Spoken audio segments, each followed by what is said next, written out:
but even somebody like Sean who says, yeah, we need a single-payer healthcare system. When people like that start saying we need a single-payer healthcare system, to me, like Jen and I were discussing earlier today, it's not a question of if, it's a question of when. Luigi changed the entire narrative. It's over now. They will never be able to convince people that you shouldn't have healthcare or that you should have a system that literally puts you not only into debt, but gets you killed. That's done.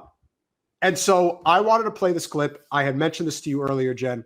This is a reaction of the Brits when they found out where they were presented with exactly what the U.S. health system is all about. Oh, okay. $100. Yeah, you're pretty close. A bit more. 120. 250, 350. For an inhaler? Yes. Man. So if you're poor, you're dead. So 2 EpiPens. How much do you reckon they are? $80. 600. $40. I'm afraid not. More? More? $100. More. 150. More. 250. More. Shut the fridge. More. £300. $600. What? Why? That's a very good question. $600. Yeah. I wonder if you could tell me how expensive you think calling an ambulance out to your location is in America. I guess it depends on like where you live. It really does. I think, is there a price for that? Yes. Jeez. $100? $200? $2,500. For what? Why? Why?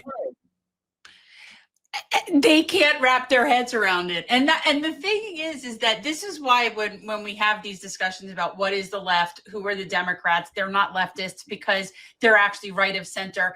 Because you could find the most conservative person in a country. I don't even know, where was that? Was it in the UK somewhere? That was in London. London, okay. So you could find the most conservative person there. And the concept of this is just not something they can really wrap their heads around. You know, they didn't even mention the bigger one, which is how much it costs to birth a child in the United States. 10 grand.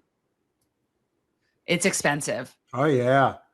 Let me tell you something. Think about it, guys. I know it may be a little conspiratorial, but why do you think there is this huge pro-life movement in this country? Could it be that the for-profit health industry gives a lot of money to the pro-life nonprofits because they know that they're going to make a freaking killing over babies having to be birthed in the United States? I mean, think about it.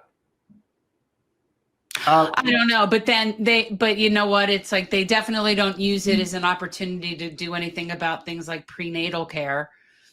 You know, they don't use it as an opportunity. So, I mean, you're talking about, yeah, I don't know. I don't know why, but why people are anti-choice. It's usually religion-based. Hey, Mo is conservative, and he's saying the same thing, and we agree with you. This BS, especially about Israel and Ukraine, I mean, you have to see the scam at some point. Like, you got to see it. Well, the only people really that don't. So it's really, you know, how crazy Zionist is somebody.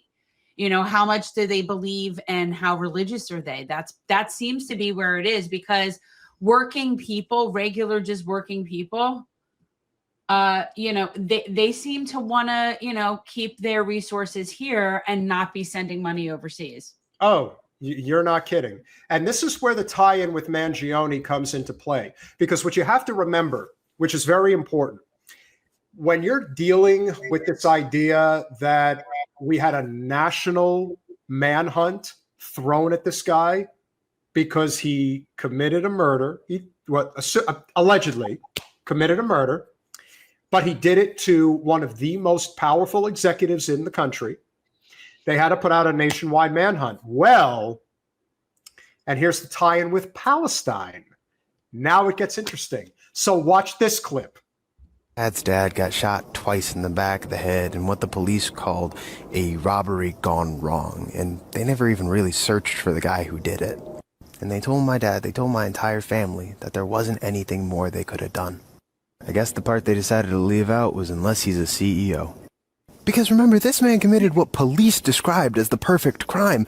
This man had a 3D printed pistol with subsonic bullets. This man was supremely prepared. He only got caught 2 full states away because of the nationwide manhunt that had been going on over the last week. So do not let publicly funded resources like the NYPD or like the Atlanta Police Department that got pulled into this investigation tell you that you don't have access to your rights, tell you that you don't have access to a full investigation, because they just showed the entire nation that they have the resources and they just often choose not to deploy them. Well, I'm assuming he's talking about his grandfather or something like that. Mhm. Right. Well, was just a regular person. Yeah, nobody cares about regular people. Nobody cares about regular people. That's not the concern. Law enforcement is to protect capital, not to protect people. And the only time it ever seems to protect people is when those people are actually the property. You're not kidding. No, I'm very aware that the point of law enforcement is to protect capital and not to protect people. It has nothing to do with public safety. Well, we've had over 120 live viewers at any one moment, which is nice. Has everyone hit the like button and subscribed? Well, I'm asking them if they could. That would be wonderful. But Jen, you have been to Cop City. Why don't you share your insights as to what that was like? You know, I don't think people understand that these are popping up all over the place. For people who don't know, Cop City is a facility that is being built outside of Atlanta. And it's basically an urban warfare training facility for law enforcement. It's horrifying. It's horrifying. It's just like basically like a big Disney World for a bunch of warmongery people to put on kind of real cosplay and go around and play or urban warfare. But what they're training for and why it's horrifying is because these are the brainchild, this whole premise of Cop Cities comes from, I believe, back Ferguson riots, but also very much so amped up after George Floyd and Black Lives Matter, when instead of saying, hey, we have a problem here that needs to be dealt with in terms of law enforcement that has run amok, they've just decided to double down. So cop cities are really springing up all over the place. The one that I went to, and the only reason the one in Atlanta, which I bet they're regretting now, is that the location that they picked was not an under the radar place.